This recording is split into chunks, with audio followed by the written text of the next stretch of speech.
Okay, here we are back at the Bronco, the Bronco 2, and sorry I didn't get a full video the other day. What happened is this stupid thing, every time I let it sit, it just has something else that it decides it wants to go wrong or whatever.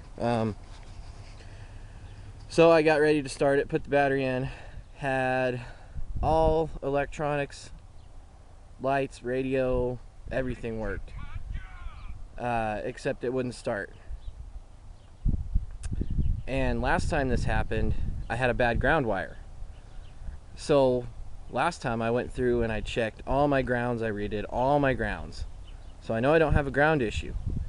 So I'm thinking that my ignition is starting to act funky, because sometimes the starter will get stuck. So after watching curtismundy's video where he put a push button start in his Bronco 2, I think I'm gonna try the same thing and see if I can just, I don't know, bypass that ignition. I think that's what my problem is. But I'm getting tired of this thing. Every time I go to start it, it doesn't want to start. So let's get to it.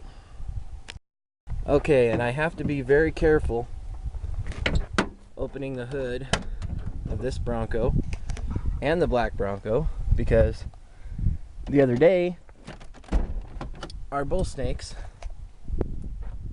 decided that they were going to temporarily live under the hood of the black Bronco.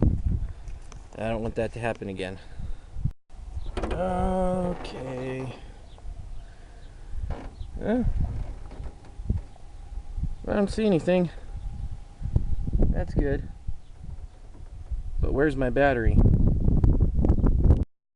I must have forgotten to take my battery back out of the black one. So, very slowly again, we will lift the hood. Make sure I don't have any surprises. No surprises. There's my battery. Sweet.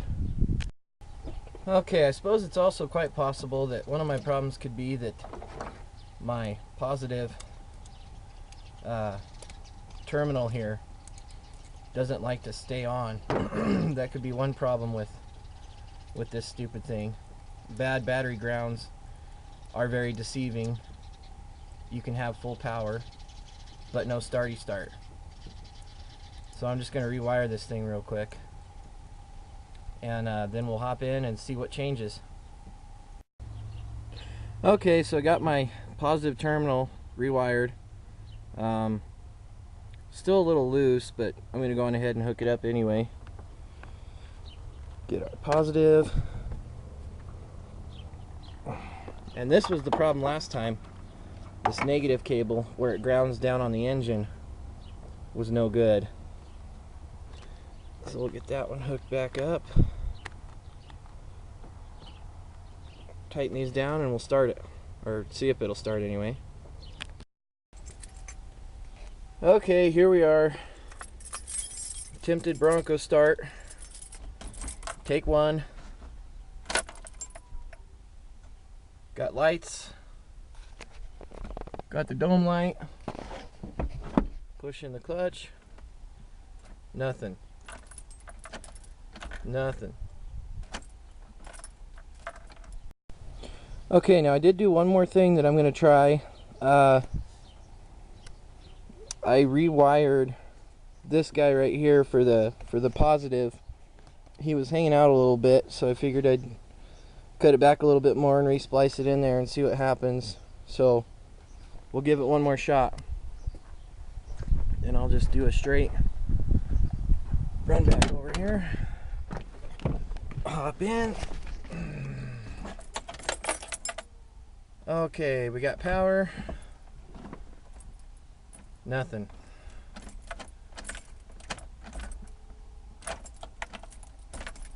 Nothing.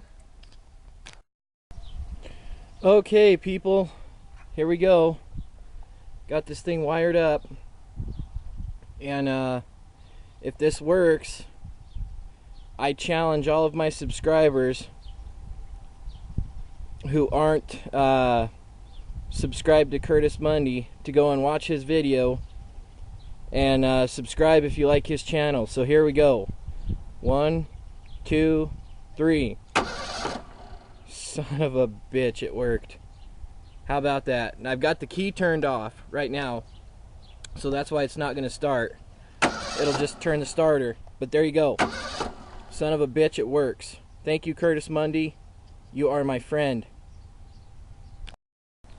Okay, now I just got to get the thing wired up to where it'll go clear to the cab, clear to inside the passenger compartment, because I just wired it up real quick to see if it'd even work. So I got to get some longer wires and stretch it back into the cab and get the switch mounted. So we'll get to it. Okay, it's a little bit later in the afternoon. I had to take care of a bunch of stuff with my fiance. So basically I've got my wires all spread out. I had to steal a bunch of wire because I don't want to drive a mile down the road and pay like $5 for the wire. So I'm just using parts and pieces, but that's fine. It'll do the job. And okay, we got this thing wired up, followed it up like so. Spliced 17 different times, not really. And then here inside, I've just kind of got it ghetto rigged right here for now. Later this week, I'll pull the dash out and drill a hole and properly mount it. But for now, it's right there.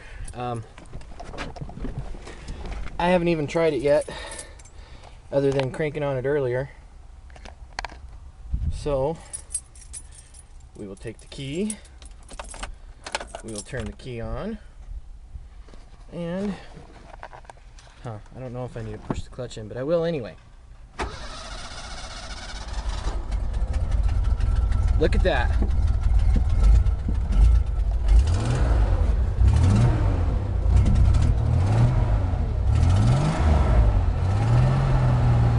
She's a runner. Nothing pretty about that 6-banger sound though. We're gonna have to change it. It's too quiet. I would like to do a big thanks and a shout out to curtismundy. I will put a link in this video. He gave me the idea of doing a push button start to completely bypass the ignition, and obviously it worked. So big thanks, Curtis, or whatever your real name is. I'll just call you Curtis. Alright, adios. Hopefully we'll see this thing on the trail this weekend.